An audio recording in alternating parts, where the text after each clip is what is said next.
സൗദിയുടെ വ്യോമയാന മേഖലയിൽ അതിവേഗത്തിലുള്ള വളർച്ച തുടരുന്നതായി സിവിൽ ഏവിയേഷൻ വകുപ്പ്. മേഖലയിലെ സംഘർഷങ്ങൾക്കിടയിലും സൗദിയുടെ വ്യോമപാതയിൽ 95% വർധനവ് രേഖപ്പെടുത്തി.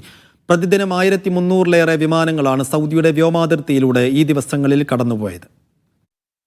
സൗദിയുടെ വ്യോമയാന മേഖല അതിവേഗം വളർച്ച തുടരുന്നതായി സൗദി സിവിൽ ഏവിയേഷൻ അതോറിറ്റി.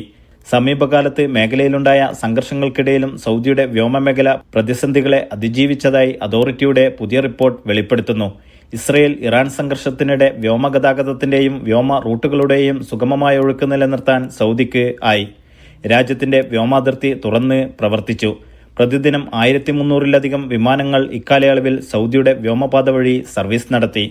പ്രതിസന്ധിക്ക് മുമ്പുള്ള കാലയളവിനെ അപേക്ഷിച്ച് ശരാശരി 95%-ലധികം വളർച്ചയാണ് ഇക്കാലയളവിൽ ഉണ്ടായതെന്നും ഏവിയേഷൻ അതോറിറ്റി വിശദീകരിച്ചു.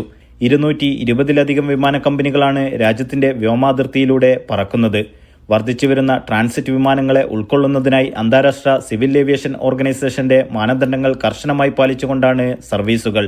വിമാനങ്ങളുടെ സർവീസുകൾ സുഗമമാക്കുന്നതിന് കർശനമായ സാങ്കേതിക ഉപകരണങ്ങളും സുരക്ഷാ നടപടികളും ഇതിനായി സ്വീകരിച്ചു വരുന്നതായും അതോറിറ്റി വ്യക്തമാക്കി. Naushad Irikkur, media 1, Dammam.